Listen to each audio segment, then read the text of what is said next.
Good morning, children. Today we are going to start chapter 8, that is the prairies, the treeless grasslands. तो आज हम chapter 8 की शुरुआत करेंगे सोशल साइंस में.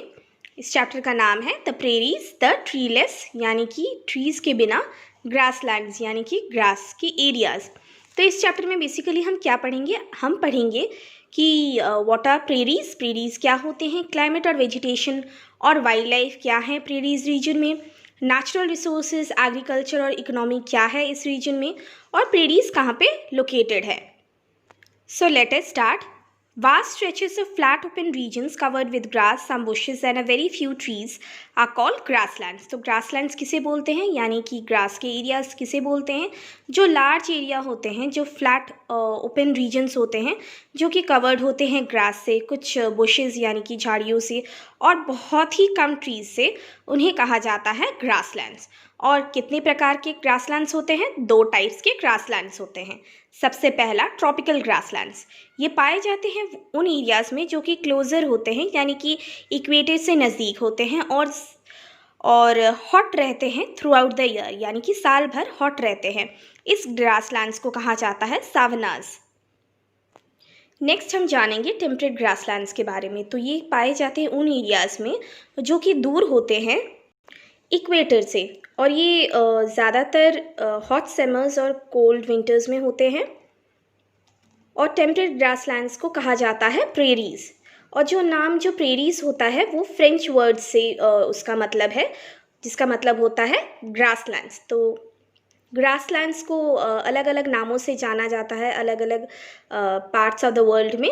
नॉर्थ अमेरिका में जाना जाता है प्रेरीज, साउथ अमेरिका में पैम्पस, अफ्रीका में वेल्ड, एशिया में स्टेप्स, ऑस्ट्रेलिया में डाउन्स.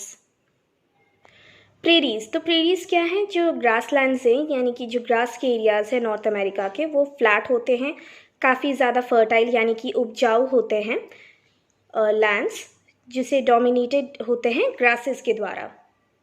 और प्रेरीज लोकेटेड है in the central part of USA में. और प्रेरीज एक्सटेंड करते हैं from Texas in USA to southern Saskatchewan in Canada. और जो स्टेट्स हैं North Dakota, South Dakota, Montana, Nebraska, Kansas, Texas, Colorado और न्यू मैक्सिको इन यूएसए. और जो कैनेडियन रीजन्स में हैं वो हैं अल्बर्टा, मैनिटोबा. ये सारे बनाते हैं ग्रेट प्लेन्स. और जो इम्पोर्टेंट सिटीज़ है इस रीजन में वो हैं Chicago, Minneapolis, Colorado, Texas and Dallas. जिसने पहली बार देखा था लार्ज और फ्लैट प्रेरीज को अमेरिकन मिडवेस्ट में, उसे बोला जाता है सी ऑफ ग्रास. और बहुत ही कम ट्रीज़ या फिर बुशेस ग्रो होते हैं इस टेम्परेट ग्रासलैंड्स में.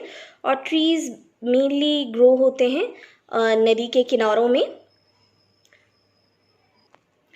और जो क्लाइमेट होती है ग्रासलैंड की, वो एक्सपीरियंस करते हैं मॉडरेट वेदर की, यानी कि ना ज़्यादा ठंड वाली क्लाइमेटिक कंडीशंस, ना ही ज़्यादा गर्म वाली क्लाइमेटिक कंडीशंस को एक्सपीरियंस करते हैं, यानी कि महसूस करते हैं. तो वेदर यहाँ पे वार्म होता है for part of the year. Part of the year कुछ टाइम के लिए वार्म रहता है और काफ़ी ज़्यादा ठंड रहती है ड्यूरिंग द विंटर्स. और जो एनुअल रेनफॉल होती है ग्रासलैंड रीजन में वो होती है बिटवीन 10 to 30 इंचेस.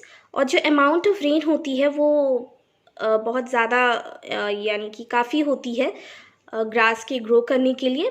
और पर वो ज़्यादा नहीं होती है या फिर काफ़ी नहीं होती है ट्रीज़ को ग्रो करने के लिए. और जो रेनफॉल, और इससे ज़्यादा अगर कम रेनफॉल हुई तो वो इस एरिया को डेजर्ट बना देंगे. और इनफैक्ट जो ग्रासलैंड्स होती है वो सराउंडेड होती है एवरी डेजर्ट इन एशिया. और इसी की वजह से ग्रासलैंड्स बीचों बीच होते हैं फॉरेस्ट और डेजर्ट के. और जो रिवर्स फ्लो करते हैं थ्रू प्रेरीज वो हैं मिसिसिपी एंड मिसोरी. वेजिटेशन, तो अंडर वेजिटेशन सेक्शन में हम जानेंगे कि प्रेरीज जो ग्रासेस होती हैं वो काफ़ी ज़्यादा टॉल होती हैं उन एरियाज़ में जहाँ पे ज़्यादा मॉइस्चर होता है. और इन एरियाज़ में लेसर रेन्स होती हैं तो ग्रासेस ज़्यादातर चांसेस रहते हैं कि वो शॉर्ट होते हैं। और कुछ एरियाज़ में मिक्स्ड ग्रासेस होते हैं, यानी कि बोथ टॉल एंड शॉर्ट होते हैं ग्रासेस। और जो ग्रासेस होते हैं पेरीज़ में वो ग्रीन होते हैं स्प्रिंग में, और वो ब्राउन हो जाते हैं समर में। और विंटर में ग्रासेस मर जाते हैं बिकॉज़ उनके ऊपर स्नो की कवरिंग होती है। और जो विंटर कवर होती है वो अच्छी होती है प्लांट्स के लिए। क्यों? क्योंकि वो प्रोटेक्ट करते हैं, रक्षा करते हैं प्लांट्स को किससे? फ्रॉम कोल्ड, यानी कि ठंड से। और वो प्रोवाइड करते हैं वाटर प्लांट्स को समर में, जैसे जैसे स्नो मेल्ट होता है। सो स्टूडेंट्स, आज हमने जाना कि जो लार्ज एरियाज़ होते हैं, फ्लैट ओपन रीजन होते हैं, जो कि कवर्ड होते हैं ग्रास से, कुछ बुशेस से यानी कि झाड़ियों से, और बहुत ही कम ट्रीज से, उन्हें कहा जाता है ग्रासलैंड्स। और कितने टाइप्स के ग्रासलैंड होते हैं? 2 टाइप्स। सबसे पहला ट्रॉपिकल, ये पाए जाते हैं उन एरियाज़ में जो कि क्लोज़र होते हैं, यानी कि नज़दीक होते हैं इक्वेटर के, और हॉट रहते हैं पूरे साल, और इन्हीं ग्रासलैंड्स को कहा जाता है सावनास। फिर हमने जाना टेम्परेट ग्रासलैंड्स के बारे में। ये पाए जाते हैं उन एरियाज़ में जो कि दूर होते हैं इक्वेटर से। इन ग्रासलैंड्स में हॉट समर्स और कोल्ड विंटर्स होते हैं। टेम्परेट ग्रासलैंड्स को कहा जाता है प्रेरीज। और जो नेम जो प्रेरीज है वो है एक फ्रेंच वर्ड का, वो जिसका मतलब होता है ग्रासलैंड्स। और ग्रासलैंड्स को अलग अलग नामों से जाना जाता है अलग अलग कंट्रीज़ में। नॉर्थ अमेरिका में प्रेरीज, साउथ अमेरिका में पैम्पर्स, अफ्रीका में वेल्ड, एशिया में स्टेम्पिस, ऑस्ट्रेलिया में डाउन्स। और प्रेरीज जो कि ग्रासलैंड्स हैं नॉर्थ अमेरिका में, वो फ्लैट होते हैं और फर्टाइल लैंड होते हैं, यानी कि काफ़ी उपजाऊ लैंड्स होते हैं जो कि डोमिनेटेड होते हैं, यानी कि ज़्यादातर ग्रासेस होते हैं। और ये एक्सटेंड करते हैं Texas in USA to southern Saskatchewan in Canada. और जो इम्पोर्टेंट सिटीज़ हैं इस रीजन में वो हैं Chicago, Minneapolis, Colorado, Texas and Dallas.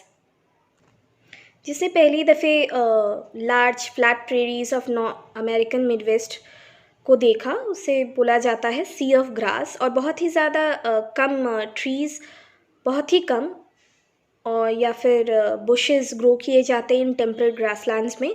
और ट्रीज़ ग्रो करते हैं मेनली अलोंग द नदी के किनारों में। क्लाइमेटिक कंडीशंस जो वेदर होती है वो वार्म होती है फॉर कुछ पार्ट ऑफ द ईयर के लिए, और कोल्ड होती है ड्यूरिंग विंटर्स। और जो अमाउंट ऑफ रेनफॉल होती है वो काफ़ी होती है ग्रास के ग्रोथ के लिए, पर ये काफ़ी नहीं होती है ट्रीज़ के ग्रोथ के लिए। और रेनफॉल इससे कम होने से वो एरिया डेजर्ट में कन्वर्टेड हो जाएगा। जो रिवर्स फ्लो करती है थ्रू प्रेरीज उसे कहा जाता है मिसिसिपी एंड मिसौरी। वेजिटेशन में हमने जाना था कि प्रेरीज जो ग्रासेस होती है वो काफ़ी ज़्यादा टॉल होती है इन एरियाज़ में जहाँ पे ज़्यादा मॉइस्चर होता है, और जहाँ पे लेसर रेन्स होते हैं वहाँ पे यानी कि कम रेनफॉल होती है, ग्रासेस शॉर्ट होते हैं। और कुछ एरियाज़ में मिक्स ग्रासेस होते हैं, यानी कि कुछ टॉल और कुछ शॉर्ट। और जो ग्रासेस जो प्रेरीज में होते हैं वो ग्रीन होते हैं स्प्रिंग सीजन में, और ब्राउन कन्वर्टेड हो जाते हैं समर्स में और गिरने लग जाते हैं। और इन विंटर्स में ग्रासेस डाई कर जाते हैं, यानी कि मर जाते हैं, क्योंकि उनके ऊपर एक स्नो की कवरिंग हो जाती है। So students, this is the end for today's learning video. Please go through this video. Thank you.